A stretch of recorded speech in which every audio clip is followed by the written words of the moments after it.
Like it started off between 10 and noon. Okay, so we are still on top of it. So we didn't really, we experimented with a lot of microwave food. But you know, outside of that, I like feel that. Are you a full-time accountant here? yeah. How was the experience so far? It's really good. I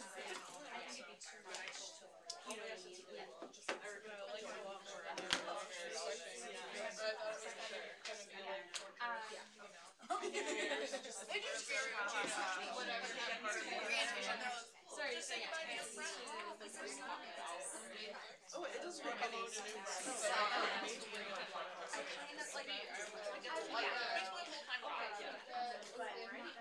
Yeah. With homework. That's what makes it hard. Yeah, really. The homework. I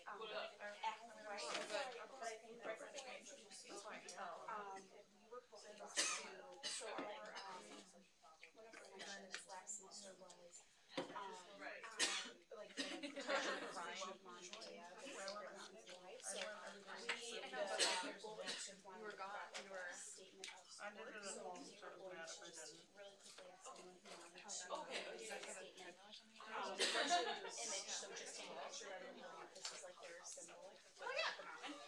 Take a picture really quick and then No problem. perfect. Okay, we just we're trying to find a good time to do it and we didn't like rush or No, not at all. It helps do it in the beginning when everybody gets to leave. It's great, yeah.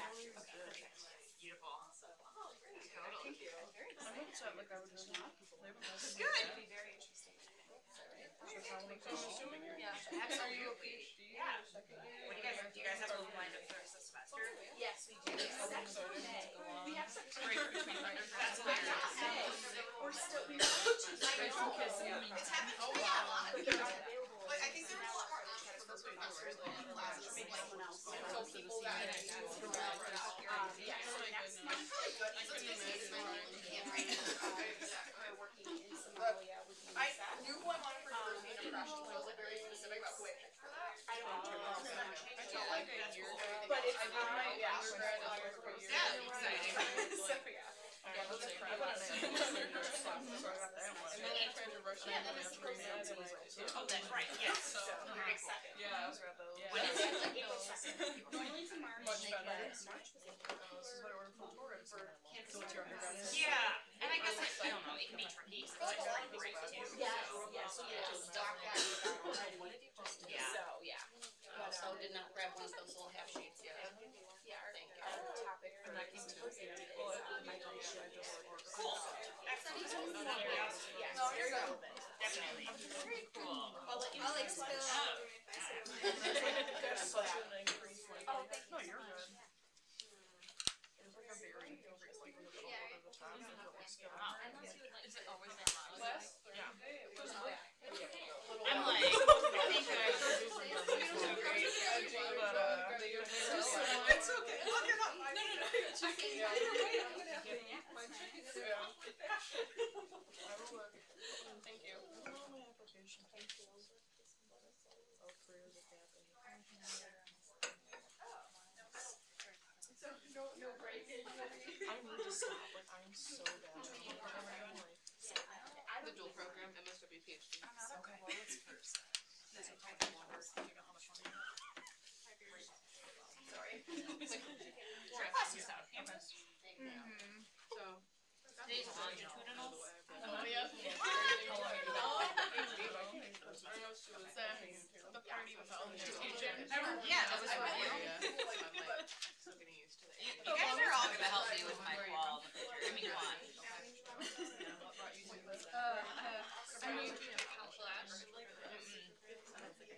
No, man. When I finished coursework, I was like, peace out. So, It's something I don't want to do right away. Like, I want to work. I was like, bored. Christine and I are gonna spend a lot of time talking to That's fair. thankfully. I have like 10 journey for my family, so I have 4 kids, so. And I'm not like search enough. If I go to my doctorate, it's not something here. When is your?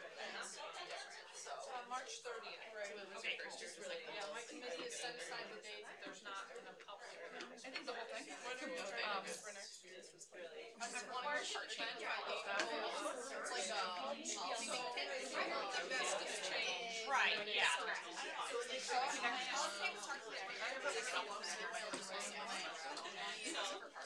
Because my oldest, you did awesome.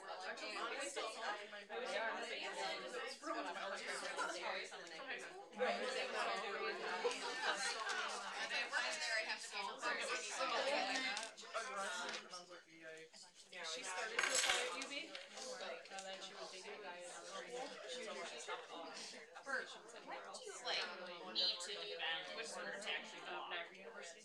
April 1st. Okay. Yeah. Last year, I know Oh, yeah, they do. and she, That's why I have to Right? I know. It's like, if you pass or not, like, isn't this like? Where'd you go? Good to go. Like, oh my gosh, yeah. People were shocked I did that.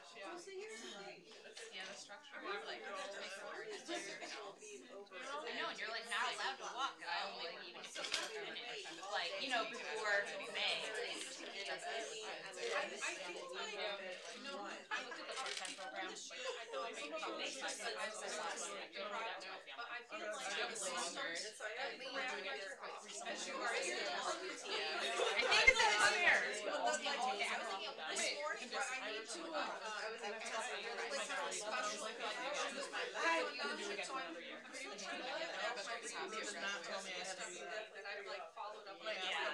Oh, it's coming. It was sitting in a pile. Of course it was. I'll reach out to them again if I don't get it. I'll reach out. Oh, yeah, got stuck. And now I think you need to choose your refund option. Yeah. You already created a profile at the special website. So please send us an email at this address, accessing your refund. What? So, and then, I'm like, yeah, what can I do? I'm trying to get out of here too. So annoying that I would rather just take the hit. Like, yeah, but keep all my money. I'm sure that's what they're banking on. Yeah, I was like, which that makes me more determined to be like, I love it though. She's not strict about that, but like the one that They just need so much like random stuff. it's like the number of hours that you plan to spend.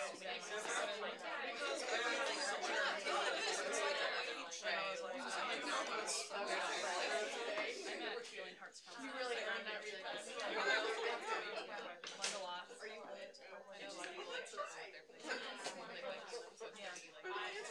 Yeah, thank you. I'm on a research like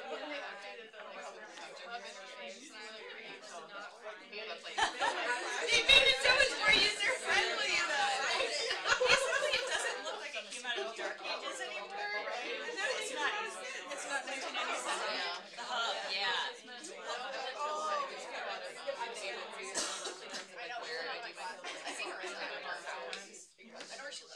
Yeah, trying to find like Yeah, you had to like. I mean, I'm like, I don't know, let's touch every button and see where it comes up.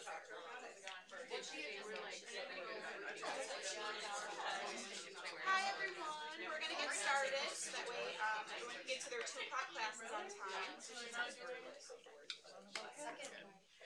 I'm Jamie, I'm a GA in the Global Interest Group, and Megan is right back there. I'm gonna sign around a sign-in sheet. If you already signed it, perfect, but if you wouldn't mind signing it, that'd be great. And if you didn't already get our feedback form, please grab one and fill it out really quick. That way we can know how to make our luncheons better or continue doing what you guys like.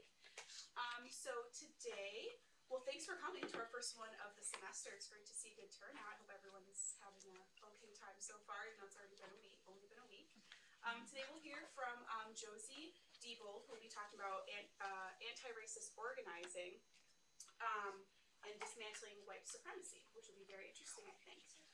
Before Josie takes the stage with her presentation, I don't know if you guys remember last semester we had a global to local speaker series on Mauna Kea, which are sacred mountains in Hawaii. So we wanted to put out kind of like a statement of support for our presenters that spoke on that topic. So what we were hoping to do, something a little bit different, rather than just putting out a statement, was take a picture of our lovely students, faculty, and staff, of you guys holding up this sign, which is like, you know, supporting Mauna Kea and the protection and preservation of it. So anyone who doesn't want to be in the picture, completely understandable. You could, if you wouldn't mind, just like sliding out, because I'm gonna just stand up here, take the picture really quick, and then we'll let Josie take over. So does that sound okay to everyone? Okay, so if you don't want to be in it, please feel free to step away. Okay, so I'll take a really quick. You all look great. Yeah, so Megan has. Okay, I'm gonna swallow it. Triangle with your, yep. Perfect. Not this.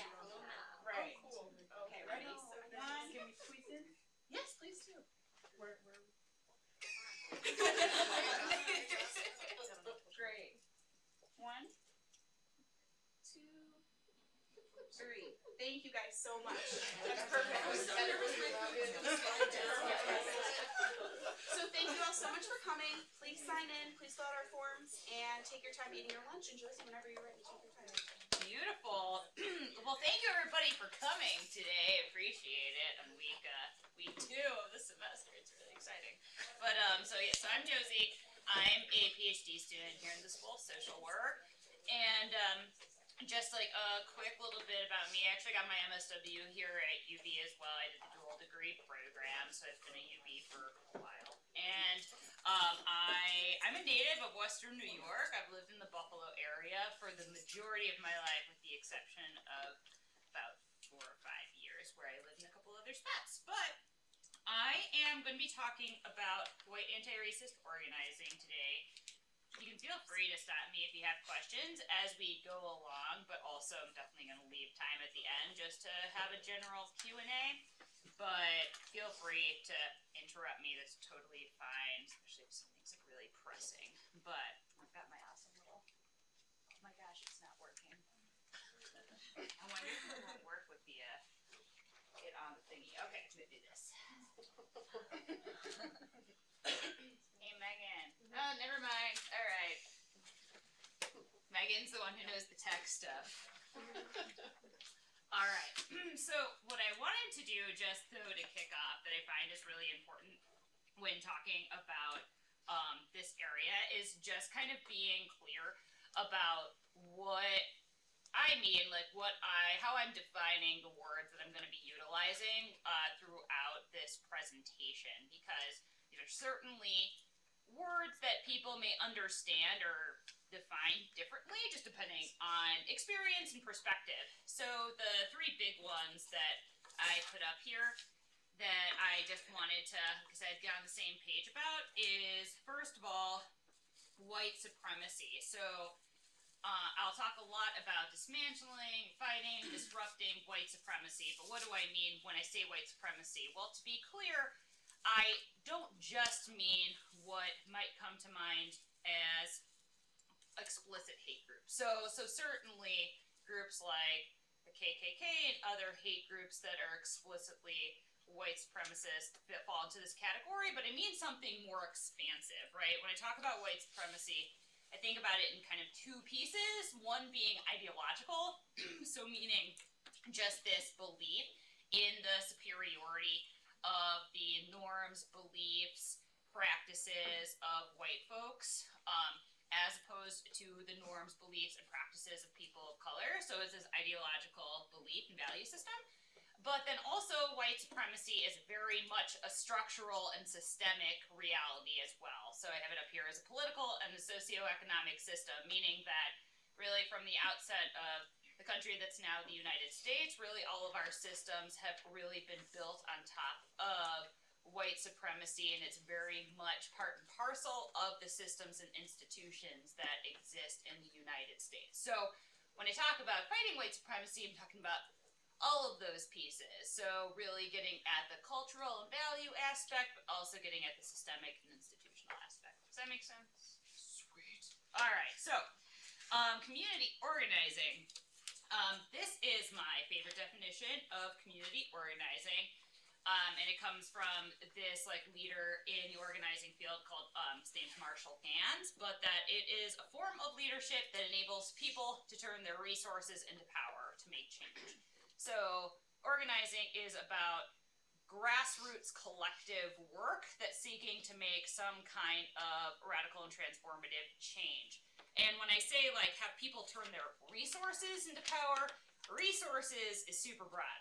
Resources can be time, resources can be skills, resources can just be numbers, you know, like a lot of people getting together.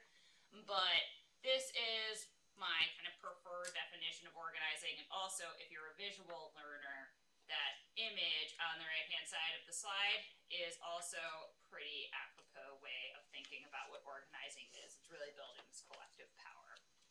So lastly, talking about white anti-racist organizing, that is what I'm specifically going to get into today. That's the work that I do and also the area that I focus on as a scholar. And it is specifically about activating majority white communities to be part of a multiracial movement to disrupt and dismantle white supremacy. So that's going to look, as it says here, like educating, organizing, mobilizing, but it is about engaging majority white communities to be part of a multiracial movement to fight white supremacy in its ideological and systemic forms. So I'm going to get more into that, but wanted to establish these. Let's see if this works. Oh, it did. Cool. All right. So I find this like really important when talking about this area to talk about like where did it come from? You know, what's the history and foundation, and why is this a thing? And also, what does it really mean in its best practice? And so where I usually like to start from is the civil rights movement, and specifically really looking at the 1960s. But before I get into that, what I want to do is just like a quick little experiment. It's a good thing I looked at my notes because I forgot I wanted to do that. Can just like anybody think of and name like somebody who is explicitly like a white racist or a white racist group? So names of groups or people. Yeah. The Proud Boys. Yeah, absolutely. You guys. David Duke. Hannah.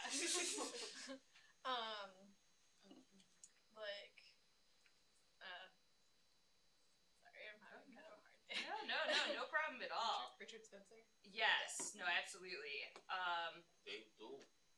Daughters of the Revolution. Yep, yeah, Aryan Nations? absolutely. Milo Yiannopoulos or something? Yeah. Yeah, a lot of names, right? I mean, we could keep going, really, especially like in like this day and age. They've been more in the news.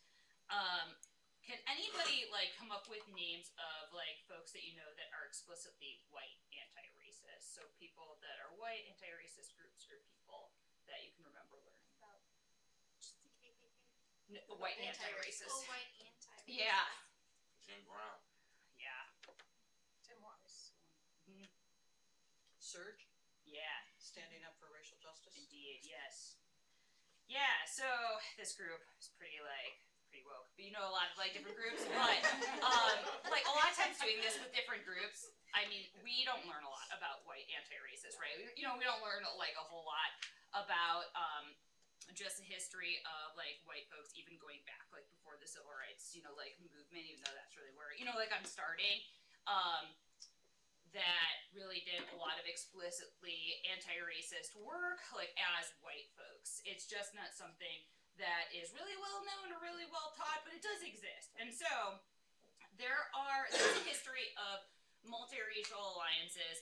And like I said, I like to anchor in the civil rights movement. So this picture right here on the left, well, and on the right, is the Student Nonviolent Coordinating Committee, SNCC, which I'm sure lots of folks have heard of from the civil rights movement. And the SNCC was a multiracial organization for the whole, like, first big chunk of its life as an organization. So you can see in this picture, that guy is Rob Zellner and Dottie Zellner. Those are like two white folks that were really involved in SNCC for a while until 1966. So SNCC and a lot of other civil rights organizations were multiracial, meaning that there were white folks and black folks that were part of the same organization. And it was about 1966 where SNCC in particular kind of had this big, I would call it like a watershed movement when we talk about what I'm like really getting into, where the folks that were part of SNCC really asked their like white counterparts to do the work of white anti-racist organizing in their own communities. So essentially, SNCC decided to become an explicitly people of color led group and asked the white folks to leave the organization, which like at the time, you know, felt a little like controversial, but so that they could really form their own organizational infrastructure to actually engage in primarily white communities. Because a lot of times what was happening in SNCC was that, you know, white folks were involved in SNCC and doing work in predominantly communities of color. And, you know, and like the leaders of SNCC, so like folks like Stokely Carmichael, especially around 1966, were like, we really need you to go into the primarily white communities where white supremacy is really being birthed and maintained. And so that's a really big watershed movement that moved white folks out of multiracial organizations and more into like a multiracial alliance of trying to form their own organizations, though that worked in accountability to people of color organizations. So there's other examples, though, of these organizations working in coalition with one another. Actually, I think I have that on the next slide. All right. So another example, bless you, of an example of an all-white organization that actually worked in alliance with SNCC is that little button in the middle. It says SSOC, SOC, it's the Southern Student Organizing Committee, and so that was an all-white organization that started, again, around the civil rights movement, and they worked in accountability with SNCC. The idea was that they were going to do organizing on college campuses with primarily like white folks, / organize in primarily white communities in the South. Actually, there was a split in the organization whether they should focus on universities or whether they should focus on poor working class white communities, which led to the dissolution of that group, but that was like their purpose, was engaging in the primarily white community and doing that in a close relationship with SNCC. So they also had some controversy, so this is actually a less controversial example. So that pin obviously represents the Confederacy, so just as a fun fact, SOC was trying to kind of break this image of the Confederacy as being this explicitly, you know, like racist entity, and so they were still using Southern imagery, but to engage white people in anti-racist work, which obviously there was quite understandable some controversy around that as well. There are actually other symbols, like literally it's two hands like on top of a Confederate flag, so it's a little bit more explicit. But so that was also another controversy within that organization. Organizing is hard, but that is an example of one organization that I like to lift up.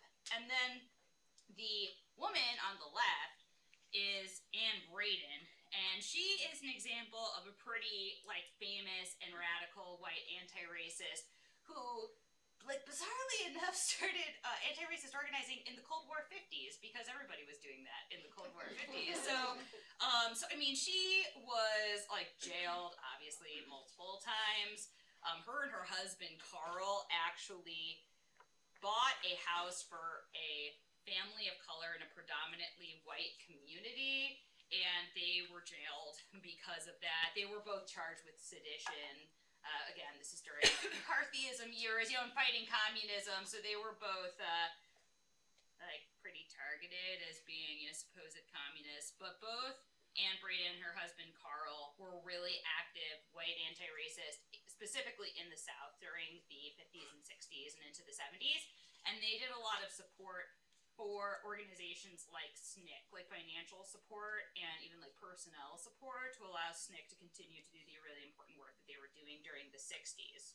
So she's pretty cool lady. She's got a lot of really great quotes. I think I have one on the next page. And then the last thing I wanted to just lift up is I had mentioned that in 1966 that SNCC said, you know, like, hey, like, white comrades, we really need you to form your own organization. And during that time and up until the present day, many radical leaders of color have called on white people to do the similar type of work of going into their communities, in accountability to folks of color, and doing this white anti-racist work. And so Stokely Carmichael, who was a leader in SNCC at the time of that split in SNCC, he was somebody who really spoke to this very explicitly. So he had a famous speech at Berkeley in California in 1966 that's referred to as a Black Power speech. And if you read it, there's multiple parts in that where he talks about white folks needing to engage their community. So an example of that is he said, the question then is, how can white people move to start making the major institutions that they have in this country function the way it's supposed to function? And can white people move inside their own community and start tearing down racism where in fact it does exist? The question is, can the white activist not try to be a Pepsi generation who comes alive in the Black community, but can he be a man who's willing to move in the white community and start organizing where the organization is needed? So that was, it's actually a pretty famous like speech of Stokely Carmichael's, and he like refers several times to this need in the white community. Malcolm X said something similarly. Actually, in his autobiography, there's a pretty good quote of him calling on white folks to do this kind of work too. And that goes up to recent times. There's a good quote from Alicia Garza, who's one of the founders of Black Lives Matter, you know, also making this call to white folks. So I mentioned all of that just to ground like where this came from and what it is and how it should be operating. And the last thing that I want to mention before going on to the next slide, because actually there's like a good quote, is this concept of mutual interest. And mutual interest is another concept that's really essential when I talk about white anti-racist organizing and multiracial movement work. But like, what does that mean exactly? So the idea is that of mutual interest is that white folks are involved in this work of dismantling and fighting white supremacy and racism, not just like as a service or to help communities of color, but out of recognizing that white supremacy and racism harm everybody in the community. So that obviously that harm is felt very disparately, you know, depending on race, but that white supremacy has still also like harmed and really stops the collective freedom and liberation of everybody, including white communities, and also like that race and class have been used in like pretty brutal ways where race has been used to break up what otherwise would have been cross-class coalitions of white and Black folks, and that goes back into like times around like the 1600s and like slave and indentured servants rebellion. So mutual interest is essentially about kind of leaving aside this paternalistic notion of just like helping others, but really like working in this collectivist sense. And something that I like to lift up, sometimes it doesn't always land well for folks, or it's a little hard to swallow, is that this is really hard to understand from a neoliberal understanding of individualism. Like it doesn't fit into like this idea that we're individuals, you know, and not connected. We need to kind of break that and think more of people as being very interconnected, you know, being in community and thinking in a much more collective perspective to be able to really get into this concept of collective liberation, you know, and what that means and the way in which mutual interest operates within that. So, so I wanted to lift that up, and actually, I think, yeah, got this good quote that I'll read in case it's hard for people from far away to read. And this is an Anne Braden quote. She's got a lot of goodies. But this says, "The battle is and always has been a battle for the hearts and minds of white people in this country. The fight against racism is our issue. It's not something we're called on to help people of color with. We need to become involved with it as if our lives depended on it, because in truth they really do." So Anne Braden has a lot, like I said, of goody quotes, and this one like speaks to this concept of mutual interest, which is why I included it here. All right, well, moving on. Keep track of my time here. I can just keep talking. So this is an incredibly existential question. How did I get here? But I'm going to like fast forward a little bit, but you know, essentially like I mentioned, so I like consider myself to be both a scholar and organizer, and white anti-racist organizing is what I do on the ground, but also what I'm interested in studying and evaluating in more of the academic world. And I had an experience actually in an MSW course of essentially having a classmate say something very similar to me that leaders of color have said in the past, which is that this issue of white supremacy and racism is one that we really need white folks to engage in their communities on, you know, and work to organize people and to fight. And prior to that, I had really thought, obviously, that, well, racism is this really heinous structure, but also I'm thinking, as a white person who's privileged by it, is it really do I really have a role in being a part of this anti-racist fight? And so having this conversation with a classmate was a turning point for me. Learned more, you know, about this history, and then very serendipitously got invited to a meeting for Showing Up for Racial Justice, or SURJ, which is a local white anti-racist organization. So that's kind of skipping far ahead, but there were a lot of different factors that went on. I was also looking for a way to just be more intentional in my activist walk. So I was somebody who really cared about social justice from the time I was in high school, but you know, I wrote to Congress people and made calls, stay educated, but I also kind of felt like I wasn't really part of something that was really sustained and building power. And so getting into organizing is what I didn't know I was looking for, so it all worked out in a very serendipitous and beautiful way. But I had never heard of SURJ when I first went to a meeting. It was in early 2016. Because the funny thing is, so it goes by SURJ, right? When I showed up, I knew I was going to a meeting for Showing Up for Racial Justice, and they're like, "Are you here for the SURJ meeting?" I was like, "I don't know what that is, but maybe." So it turns out I was in the right place, so that's good. But just as a little short description, so SURJ is a national network of individuals and chapters that organize white communities to undermine support for white supremacy, and do so in accountability to organizations of color. So I might be skipping ahead of myself, but on a national level, so SURJ is a national organization. They work in accountability to the Movement for Black Lives, as well as Mi Gente, which is a Latinx organization. So, and on a local level, our local chapter of SURJ here in Buffalo, we work in accountability with an organization called Black Love Resists, and the rest are blur.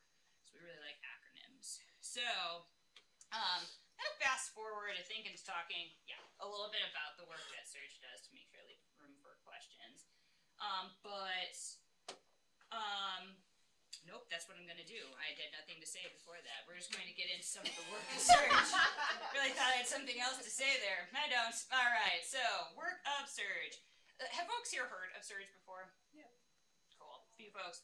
Beautiful. You don't have to have. But I want to talk about two pieces of work that we've had in the past 3 years. And I'm actually going to talk about something that was more recent, and then talk about something that was a little while ago. But I'm going to start with 2009, and the picture up here is from 2009, actually, is that ad on the right. But, you know, SURJ Buffalo so we've decided as an organization that we're operating from this North Star of, first of all, we're an abolitionist organization, right? Believe in the, closing of jails. Obviously, that's, your big picture transformative vision. And that part of that for us is working towards this image of a downtown Buffalo, or this vision of downtown Buffalo with no holding center, where there is no holding center. So for folks who aren't familiar, this actually could be updated. Since 2005, when the current sheriff first came into office, 30 people have died between the holding center and the correctional facility in Erie County. And there's also been lawsuits in the late 2000s for the heinous conditions, specifically inside the holding center. And so this has been a North Star and a guiding force for some of the work that we've done. And what that looked like this past year is that we decided to look at the sheriff's budget, which is passed by the Erie County Legislature. And so we really spent a lot of time just doing research. We looked at the budget, figured out where does money come from, where does it go to, how is it generated, all of those types of things. We definitely found some like heinous things, like in I believe it was 2017 that the sheriff's office made $1 million from the use of phones for people that are held in a holding center and correctional facility. And so that's not all the money that was made, because a lot of that gets kicked back to the large corporation that provides that service as well. But it wasn't a typical campaign, so I'm not going to get into that, but there was a structure for campaigns and organizing. The idea was to lay groundwork for work that we'll continue to engage in, but what we wanted to do was to really create a public narrative that connected the Erie County Legislature with the holding center and with Sheriff Howard. That was kind of what we were trying to build through the work that we did. And we also wanted to make some kind of impact on the 2020 budget. And we used a lot of different strategies throughout the year to change its public narrative and to put pressure on the Erie County Legislature. We specifically met and talked a lot with two of the Erie County legislators. I spent the whole year not being able to say that word correctly, legislators. So the Erie County Ledge is predominantly Dem, and so we made the decision that we were going to really press, like supposedly more progressive, like folks that are in control of this decision-making body. And also we specifically focused on two who were our white Dem legislators that represent majority white districts where we also have a large base. So the idea of those were strategic decisions to really hold a couple of these legislators accountable and let them know essentially that we were watching and expect them to have accountability and responsibility for the conditions in the holding center. We did a lot of other things. We had a little rally in front of the 92 Franklin, which is where the legislature's chambers are. We released a few public statements. What else did we do? We had folks turn out to the public hearing that they have about the budget every year. We had about 20 people make a public statement. It was pretty funny because most people come and talk about like culture and arts of Buffalo and how they would like money in the budget for that. And so there was them, and then there was us talking about Sheriff Howard and the sheriff's budget. It was pretty epic. And it was long, but that was like a big thing that we did that definitely made a big impact because the legislature had to stay and listen to every single person. So even folks that signed up, late and last minute, and we were there for 3.5 hours, like, were heard by every member of the legislature. And then we also did like a call-in days before the budget vote. So to make like a long story short, the sheriff's budget for 2020 represented an $11 to $12 million increase from the year before, and usually the county Dems would just rubber stamp a big yes on that and go about their merry day. And they actually sliced out $3 million from that. So in the broad scheme of things, it seems like kind of small potatoes, but it is a big deal in the terms of the long work of organizing and actually making some local decision makers accountable for the purse strings that they hold for the county sheriff. Something that they did that was pretty substantive, and some folks might have seen this in the news, is that the sheriff wanted to start creating a full-time SWAT team. And so the budget represented about $700,000 to kind of phase one of the SWAT team. They just cut that right out. So that was a pretty substantive cut that they're like, no, the other were kind of fluffy cuts, that I don't even think the sheriff really needed, and so they cut them. But that was a pretty substantive cut that was made. And so the work that we did, it wasn't super loud and sexy throughout the year, but did, make an impact. And it was pretty funny during those call-in days because people who called, especially the legislators that we had been meeting with, our members, kept getting told, we're in contact with the group that's spearheading this. And I'm like, yeah, that's a group of 5 of us that are spearheading this. So, but, it's that's organizing. It's very cool. And then I wanted to just spend a little bit of time. Some folks that have lived in the area for the last couple of years would have hopefully heard a little bit of our Fire Howard campaign. That was in 2017. What Fire Howard means is he was up for re-election in 2017, and essentially this was an electoral campaign to get him not re-voted in. So Fire Howard basically vote for the other guy. So obviously, I just spoke of Tim Howard currently being the sheriff because he is, and he did win that election by a pretty razor-thin margin. And I forget the numbers, but like multiple thousands of people more voted for the sheriff than voted for any other like election that year. Like we really definitely made a big impact on that. And we did a ton of extensive canvassing, rallies. There were direct actions that involved multiple arrests during that year. We did lawn signs, we did flyering, we did phone banking, we did this huge get out the vote.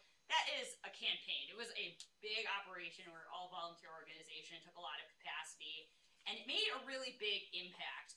Not just looking at this singular impact of like firing Howard, looking at the bigger picture and how many people it brought into leadership and how dramatically it changed the public narrative. It was a huge win even without that one thing that we were going for not necessarily happening. It really, really impacted our organizational capacity and was pretty cool. And I should say that a lot of organizing is like not that sexy. Like a lot of organizing is slow. It's a lot of like one-on-one and building leadership and growing our base slowly and progressively. And that can be very challenging because it's a lot more fun to get in the streets and be loud and make a big splash.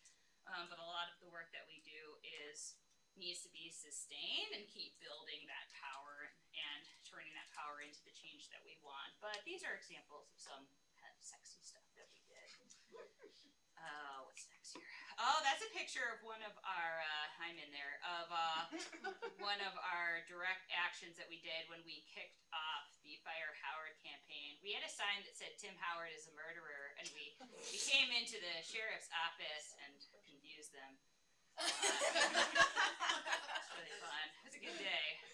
This was our like kickoff day where we did 2 arrestable actions and a rally at the end of the day. It was a big day. So. And a UB professor. Yes, Rachel Avalo. Yep, good To your times. left. Yep. Yeah, we had a good time. It was fun. All right, so we asked one more slide. We'll take questions. So, just wanted to talk a little bit about like making some connections to like social work of what I just talked about. So, obviously, as social workers, we're going into various areas of work on multiple levels in terms of thinking about that micro, meso, and macro. I've had a lot of conversations with colleagues and with students around the question of essentially what can we do when we're looking at these really egregious and terrible issues, that exist and that really been in our face, particularly even more so in the last couple of years, been more explicit. And, in reality, a lot of the nonprofit work that many of us as social workers may find ourselves in is alleviating symptoms, but might not necessarily be getting at some of the root causes, that's really producing those symptoms. So, white supremacy, like I mentioned, is so much at the foundation of our institutions and systems, and that includes the ones that we're going to be working in. And so, it's something that we really just need to grapple with and be real about and think about what that means for the work that we do. And with that being said, direct service work for where we are right now in the world is totally needed. Like, we need to be addressing the symptoms of these like oppressions of white supremacy, racism, and all of the isms. But we also, as social workers, are in this really powerful position to kind of go upstream and to really think about how to work for a sustained change, regardless of what kind of work that we are doing. So I hear a lot of folks say, and this is just in my general life in social work, I'm not into macro at all, I just really want to do one-to-one counseling, or people who are like, I never want to find myself in an office with one human ever, I only want to do macro work. And that's real, and this might be an unpopular opinion, but like the reality is that micro, meso, and macro is really, really helpful as a conceptualization for thinking about social work, but if you're working one-on-one with somebody, they are connected to a community, and they're connected to a society, and they're part of the bigger structures. These are not separated, regardless of the kind of work that we do. So whether you do micro work or whether you do macro work, these aren't separated, and so it's essential to think about what kind of impact we can have at multiple levels, regardless of where we find ourselves.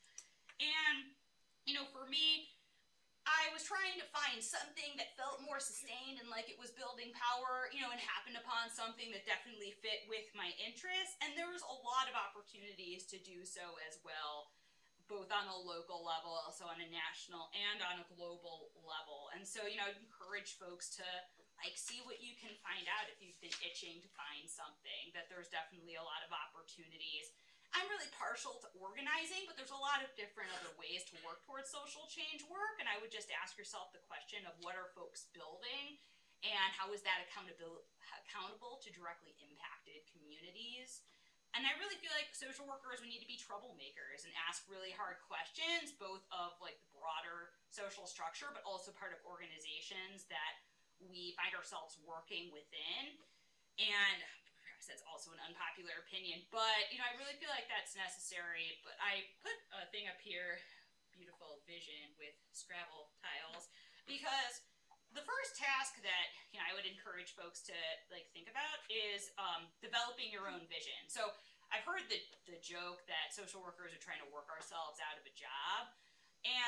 But ask, are we really? And what would really the world look like? You know, if like most social workers weren't really needed. You know, so if thinking about some of the issues that we're so like passionate about addressing, if those didn't exist, like what does that look like? Really producing a vision for what the world might look like if there was more justice and equity among people.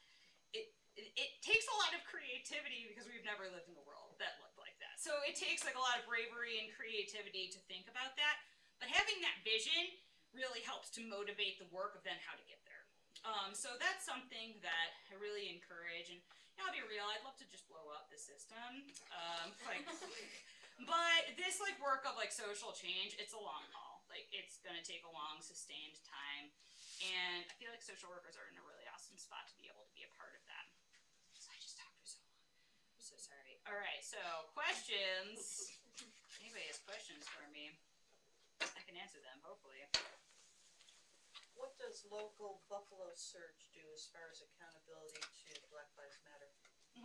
So our local accountability partner is Black Love Resist and the Rest. So I don't know if you were in here, you know, at that time. And so also there's a question of like what does accountability relationship, you know, actually look like? So for the example of our local relationship with Blur, I mean, just on a structural sense, we do regular check-ins with Blur where we actually sit down and just do a check-in about the work that they have going on and that we have going on, and just essentially checking in as to whether there's any ways that either organization needs the support, you know, of the other one.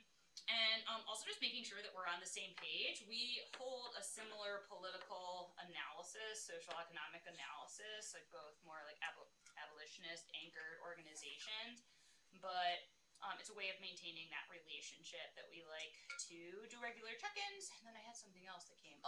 Our organization also does regular fundraising for Blur as well. So if you ever come to a Surge General meeting, we always pass the hat at the end, and at least 80 to 90% of it, we're pretty transparent about that, goes directly to Blur. So a lot of like the funds that we raise are just going directly to support them. But so on the ground, it's just one-on-one meeting.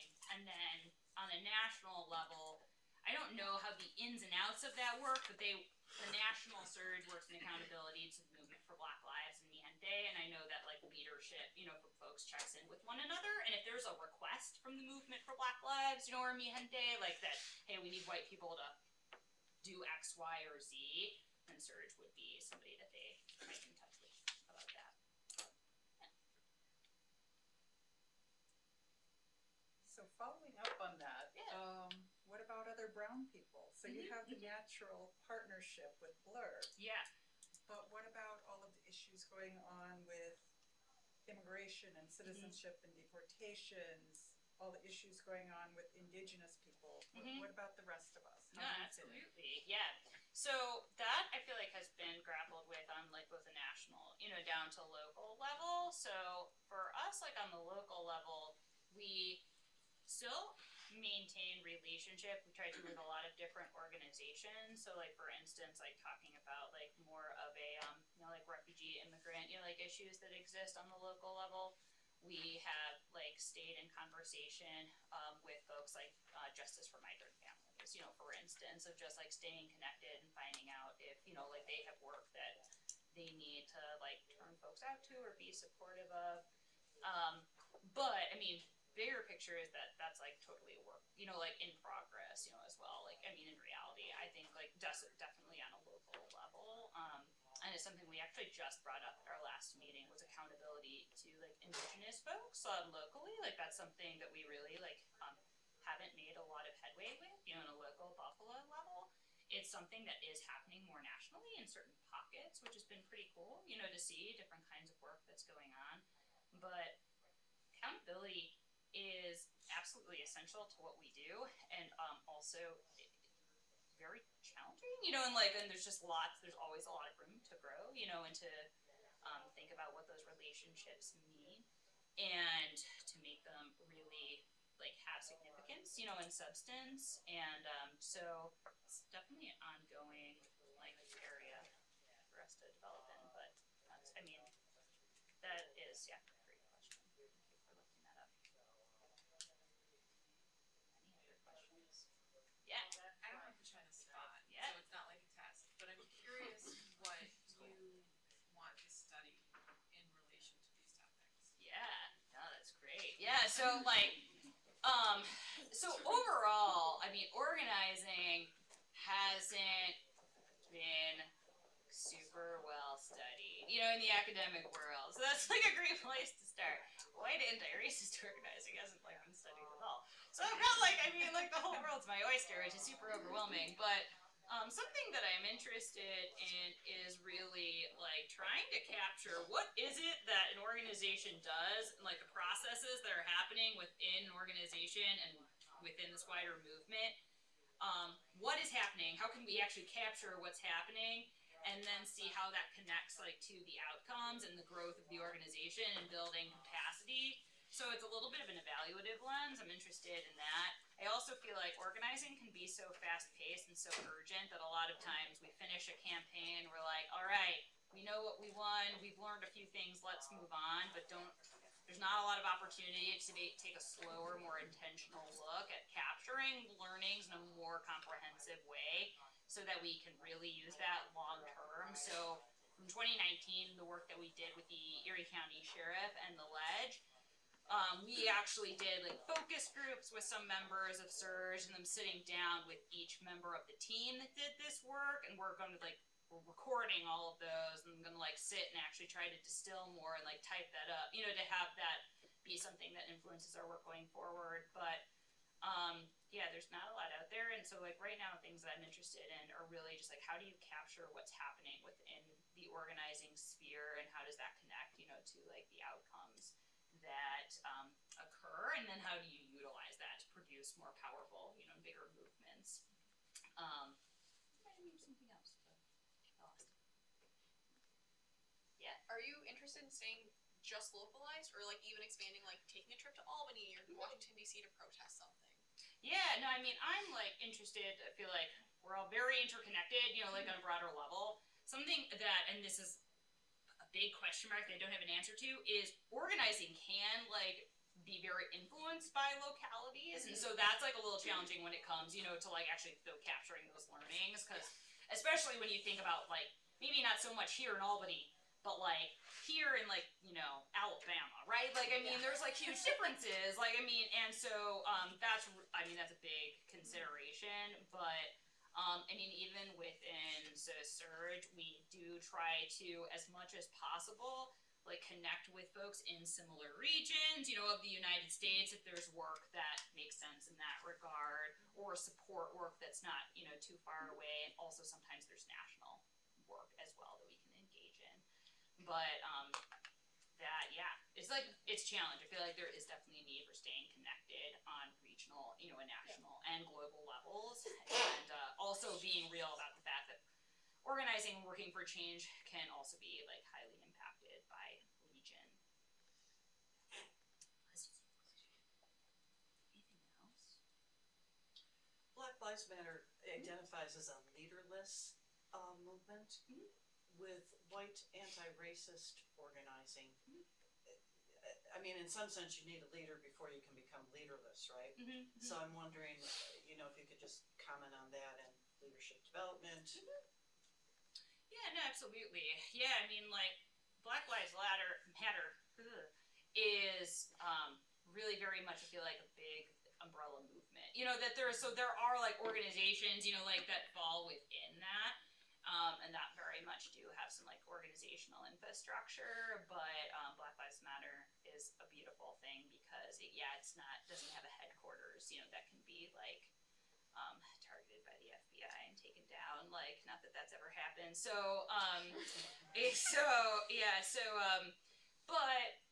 But so getting at that, you know, there definitely, I feel like, needs to be, definitely like some organizational infrastructure to be able to engage in leadership development and pull people into the work. Leadership development is a huge piece of organizing. So that was a big part when SNCC and other leaders of color were like, we need you to like have your own thing, you know, like not just be this amorphous, you know, bunch of white folks, but like have like some kind of structure that you can work with us, you know, like through.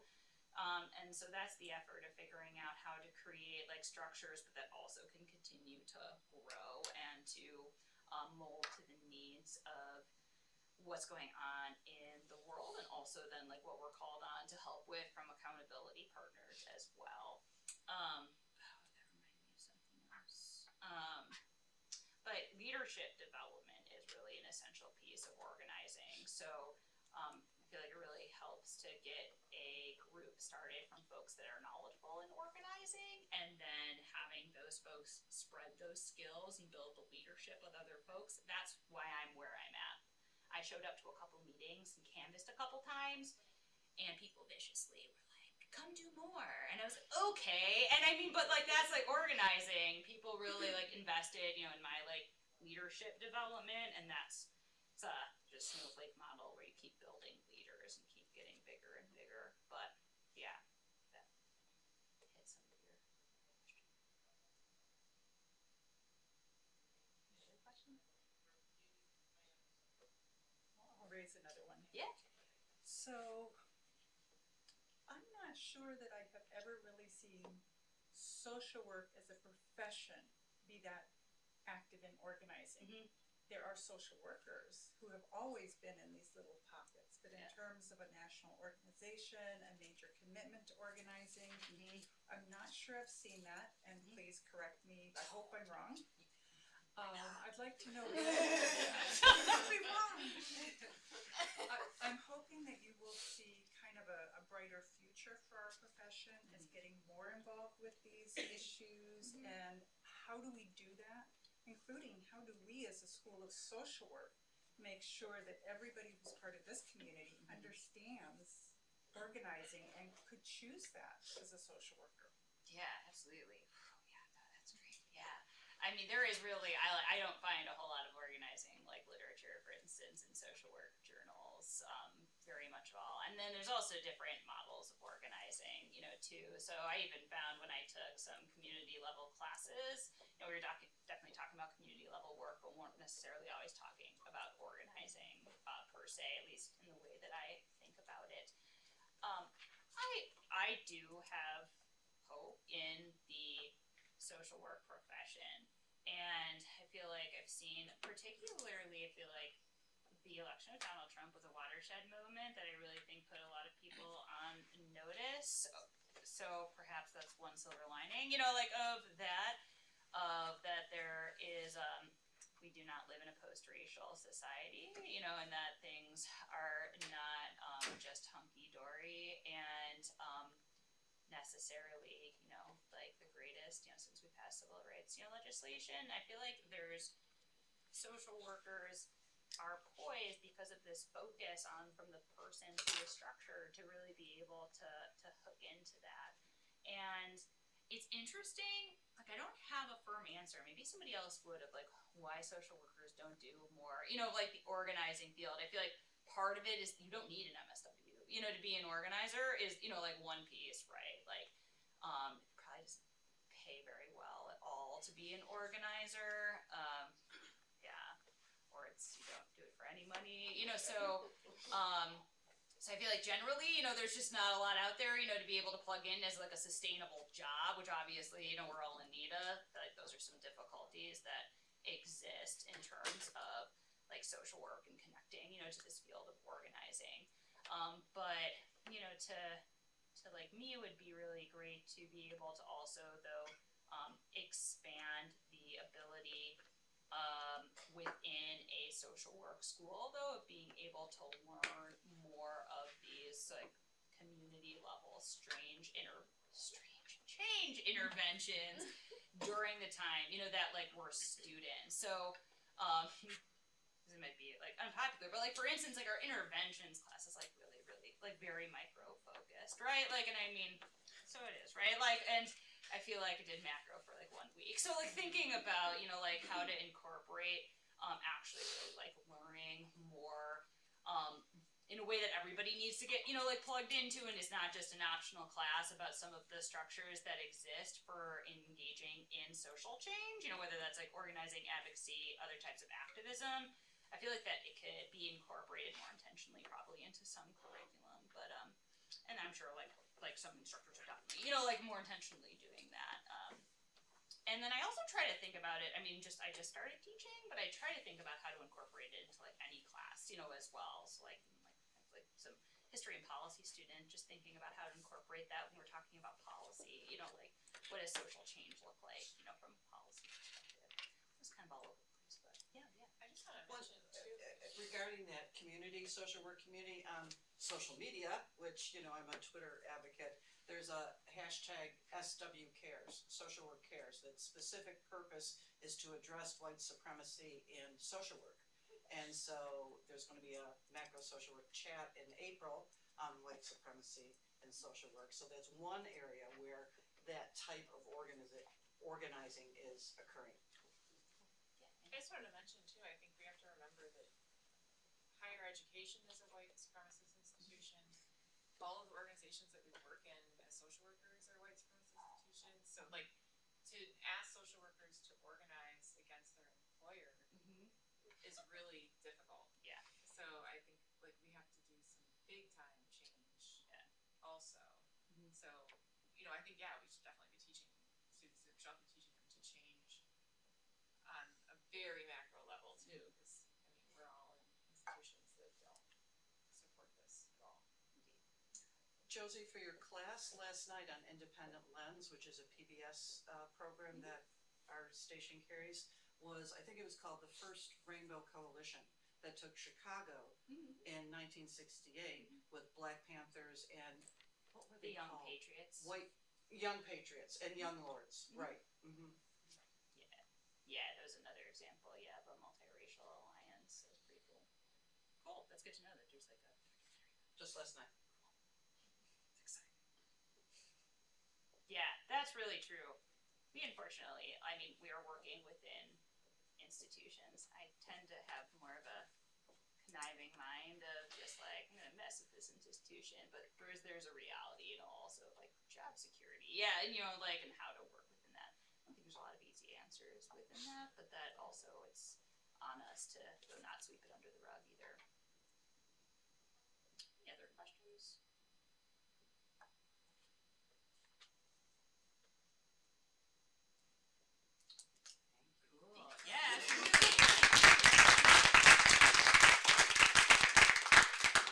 Thank you, Josie. That was great.